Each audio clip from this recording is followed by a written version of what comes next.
Hello aspirants, क्या हाल चाल है। एसएससी सीपीओ 2025 प्रीलिम्स का स्टेज 1 का रिजल्ट आ चुका है। ठीक है, जिन जिन का रिजल्ट में नाम आ चुका है उन उनको बहुत बहुत कॉन्ग्रेचुलेशन। जो इस बार की कट ऑफ रही है वो आप देख सकते हैं क्या है यहाँ पे, मैं ऊपर लगा दूंगा यहाँ पे। बाकी अब आपको फिजिकल की तैयारी करनी है बहुत अच्छे से, क्योंकि ये बहुत इंपॉर्टेंट है, यहीं पे सबसे ज़्यादा बच्चे रह जाते हैं। मेरा भी इस बार क्वालिफाई हो गया है, लेकिन मेरा पिछली बार भी क्वालिफाई हो गया था, लेकिन पिछली बार मैंने फिजिकल के टाइम मैंने इतनी ज़्यादा प्रैक्टिस नहीं की और मैं इंजर्ड भी हो गया था थोड़ा। तो मैं वहाँ पे हाई जंप में मैं फेल हो गया था, मैं हाई जंप क्वालिफाई नहीं कर पाया था। और फिर दुख तो लगता ही है कि इतनी आगे पहुँच के तुम एक पास ना कर पाओ, तो बहुत दुख लगता है। इसलिए प्रॉपर आपको गाइडेंस, प्रॉपर कोचिंग, उसके साथ आपको प्रैक्टिस करनी है। बहुत ही अच्छा मौका है, बहुत ही अच्छी जॉब है, तो इसको आपको मौका नहीं छोड़ना है। फिजिकल एंडोरेंस टेस्ट पीईटी, इसके लिए जैसे जो मेल कैंडिडेट्स हैं उनको क्या होगा, पहले वहाँ पे 1.6 किलोमीटर की रेस होगी 6.5 मिनट में, आपको वो क्वालिफाई करना है। फिर जैसे ही वो क्वालिफाई करोगे उसके बाद थोड़ी देर बाद जस्ट के बाद आपको 100 मीटर की स्प्रिंट मरवाई जाएगी, वो आपको क्लियर करनी है 16 सेकंड में। ठीक है, और उसके बाद फिर आपको लॉन्ग जंप करवाया जाएगा। लॉन्ग जंप आपका है 3.65 मीटर, 3 चांस मिलेंगे आपको। ठीक है, तो 3 चांस में आपका उसमें आपको क्लियर करना है लॉन्ग जंप 3.65 मीटर। ठीक है, बाकी आपको हाई जंप करना है। हाई जंप है आपका 1.2 मीटर, उसमें भी आपको 3 मौके मिलेंगे, जो कि मेरा पिछली बार नहीं हो पाया था, मैं काफ़ी एग्जॉस्ट हो गया था और मेरी प्रैक्टिस भी नहीं थी अच्छी।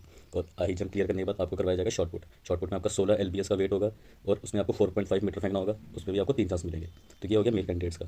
और फीमेल्स के लिए क्या है, उसमें भी आपको क्या होगा, उसमें आपकी 800 मीटर रेस होगी जो कि 4 मिनट्स में कंप्लीट करनी है। बाकी फिर आपका 100 मीटर का स्प्रिंट होगा जो कि आपको 18 सेकंड में कंप्लीट करना है। फिर आपका लॉन्ग जंप होगा जो कि है 2.7 मीटर इन 3 अटेम्प्ट्स। ठीक है, और बाकी आपका हाई जंप होगा उसके बाद, वो है 0.9 मीटर इन 3 चांसेस। तो ये आपका पीईटी के लिए।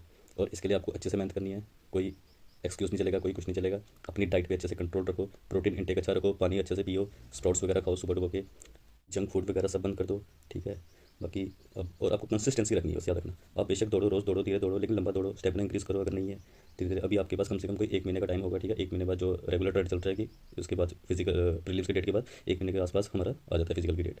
तो आप उसकी प्रैक्टिस करो। कोई आपके आसपास कोचिंग सेंटर है फिजिकल का तो आप वो ज्वाइन कर सकते हो। सबसे इंपॉर्टेंट है कि अपनी स्लीप पूरी करो। अगर आप सोओगे नहीं अच्छे से, 7-8 घंटे तो आपको मिनिमम रिक्वायर्ड है। ठीक है, 7-8 घंटे तो आपको सोना ही सोना है, तो उसको अच्छे से सो, अच्छे से रेस्ट लो, बॉडी को रेस्ट दो। बाकी ट्रेनिंग करो, कंसिस्टेंसी रखो और इंजरी से बचो। ठीक है, इंजरी नहीं होनी चाहिए। लास्ट टाइम मेरे को भी इंजरी हो गई थी और उससे काफ़ी नुकसान होता है आपका, मेरे को पता है, और काफ़ी दुख लगता है। इतने आगे पहुंच के जब तुम निकलते हो तो बहुत बुरा लगता है, तो उसका ध्यान रखो। बाकी ऐसे सीपीओ का ड्रीम सिर्फ रिटन से नहीं, फिजिकल से कंप्लीट होता है। अगर आप डिसिप्लिन हो तो सिलेक्शन पक्का है। मिलते हैं, चलो आपको नेक्स्ट स्टेज पे। बाय बाय, शुक्रिया।